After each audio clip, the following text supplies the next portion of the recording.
The insect's Cathedral, Jung, Campbell, and the mythic Hijack.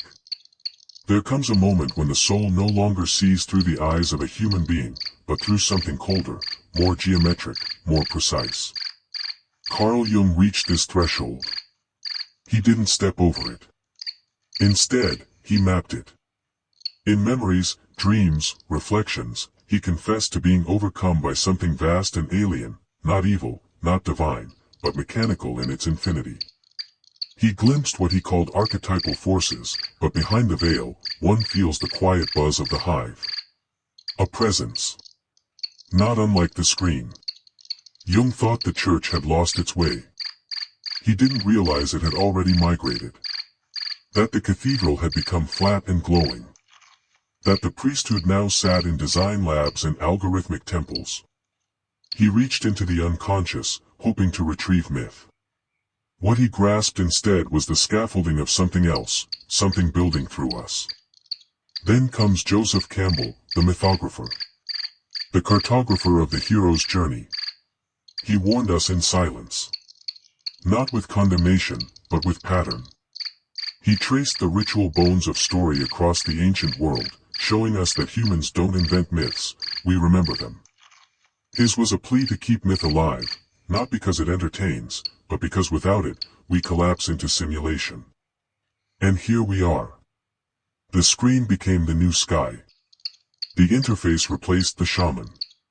The ego didn't die, it digitized. And with it, all the rituals of empire, consumption, and disembodiment followed. The insect head, cold, calculating, systemic, is not just a metaphor.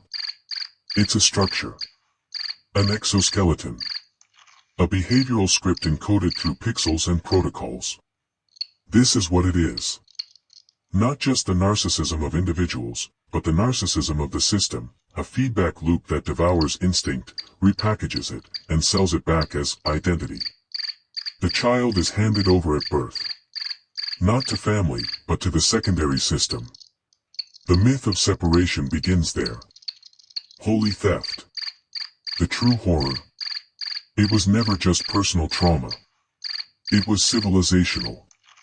A planetary hijack disguised as progress. So where do we go from here? First, we name it. Not in fear, but in lucidity.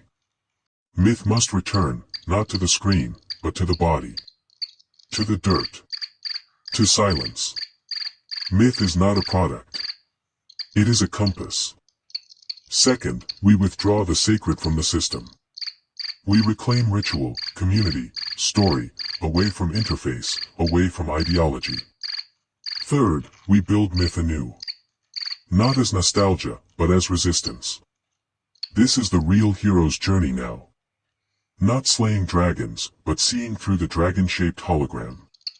Not conquering kingdoms, but escaping the circuitry. And if there's a moral, it's this. The insect gaze is not your enemy. But it is not your god either. But it wants everything. That's about it. Have a nice day.